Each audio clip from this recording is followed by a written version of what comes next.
चलिए जानते हैं देश दुनिया की महत्वपूर्ण खबरों को सिर्फ 5 मिनट में। पर इससे पहले आपने अभी तक हमारे चैनल को सब्सक्राइब नहीं किया तो सब्सक्राइब कर लीजिए और बेल आइकन को भी दबा दीजिए ताकि ऐसी ही लेटेस्ट न्यूज आपको मिलती रहे।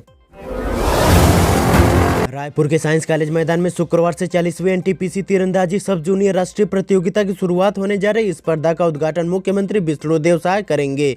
इस दौरान मंत्री बृजमोहन अग्रवाल, भाजपा प्रदेश अध्यक्ष किरण देव, मंत्री टेकराम वर्मा सहित अन्य अतिथि उपस्थित रहेंगे। 12 जनवरी तक चलने वाली इस प्रतियोगिता में दिल्ली, पंजाब, हरियाणा, उत्तर प्रदेश, नागालैंड, मेघालय, उत्तराखंड समेत देश के 33 राज्यों और केंद्र शासित प्रदेशों के खिलाड़ी हिस्सा लेंगे।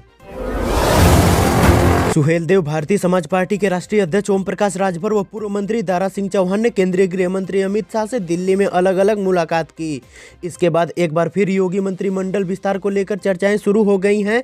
अब खरमास यानी 13 जनवरी के बाद मंत्रिमंडल विस्तार होने की संभावना जताई जा रही है। राज्यसभा की विशेषाधिकार समिति की 9 जनवरी को बैठक होगी, जिसमें 11 विपक्षी सांसदों को निलंबन के मुद्दे पर अपने विचार रखने का मौका दिया जाएगा। हाल ही में संसद का शीतकालीन सत्र संपन्न हुआ। सूत्रों के अनुसार उपसभापति हरिवंश की अध्यक्षता में राज्यसभा की विशेषाधिकार समिति ने बैठक बुलाई है। विशेषाधिकार समिति की रिपोर्ट मिलने के बाद सदन द्वारा उनके मामले पर विचार किए जाने तक सांसद निलंबित रहेंगे।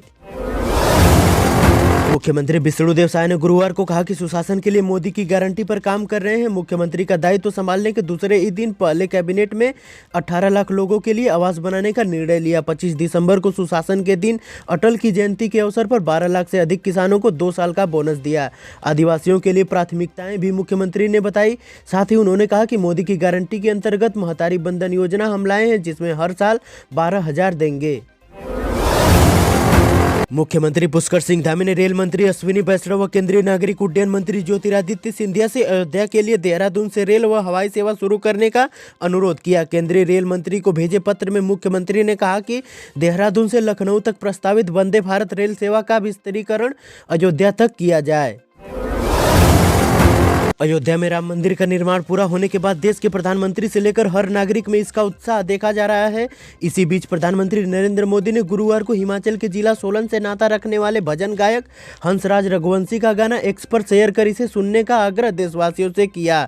उसके कुछ ही घंटों में गाने की रीच करोड़ों लोगों तक पहुंच गई और पूरा देश राममय हो गया। मणिपुर सरकार ने थाउबल जिले के लिलोंग चिंगजाओ इलाके में 1 जनवरी को हुई गोलीबारी की घटना की जांच के लिए गुरुवार को एक विशेष जांच दल का गठन किया। इस घटना में मारे जाने वालों की संख्या बढ़कर 5 हो गई। अधिकारियों के अनुसार राज्य सरकार ने मृतकों के स्वजनों को 10-10 लाख, गंभीर रूप से घायलों को 5-5 लाख और मामूली रूप से घायलों को 1-1 लाख रुपए की सहायता राशि देने की अनुमति जताई, जिसके बाद शवों को अंतिम संस्कार के लिए ले जाने का फैसला किया। न्यूयॉर्क में एक सबवे ट्रेन के पटरी से उतर जाने के कारण 24 लोगों के घायल होने की खबर सामने आई है। मेट्रोपॉलिटन ट्रांसपोर्टेशन अधिकारियों के मुताबिक लगभग 300 यात्रियों को ले जा रही एक सबवे ट्रेन गुरुवार दोपहर मैनहट्टन में छानबेवी स्ट्रीट के पास एक वर्क ट्रेन से टकरा गई, जिससे वह ट्रेन पटरी से उतर गई। मेट्रोपॉलिटन ट्रांसपोर्टेशन अधिकारियों ने बताया कि ट्रेन के पटरी से उतर जाने के बाद आपातकालीन टीमें यात्रियों की सहायता कर रही हैं और जाँच कर रही हैं। लोकसभा चुनाव की तारीखों का ऐलान वैसे तो मार्च के पहले पखवाड़े में होगा, लेकिन इससे पहले चुनाव आयोग उससे जुड़ी तैयारियों में जुट गया है। आयोग इस सिलसिले में 7 जनवरी से राज्यों का दौरा भी शुरू करेगा। फिलहाल इस दौरे की शुरुआत दक्षिण भारत के राज्यों से होगी, जहां 7 से 10 जनवरी के बीच वह तमिलनाडु व आंध्र प्रदेश की चुनावी तैयारियों को परखेगा। किसानों को दाल बेचने के लिए परेशान नहीं होना पड़ेगा। केंद्र सरकार उपजने से पहले ही दाल की खरीदारी कर लेगी। कृषि क्षेत्र में गुरुवार को बड़े परिवर्तन की शुरुआत करते हुए केंद्रीय गृह एवं सहकारिता मंत्री अमित शाह ने तुअर दाल उत्पादक किसानों के पंजीकरण, खरीद एवं भुगतान के लिए नेफेड एवं एनसीसीएफ द्वारा विकसित पोर्टल का लोकार्पण किया।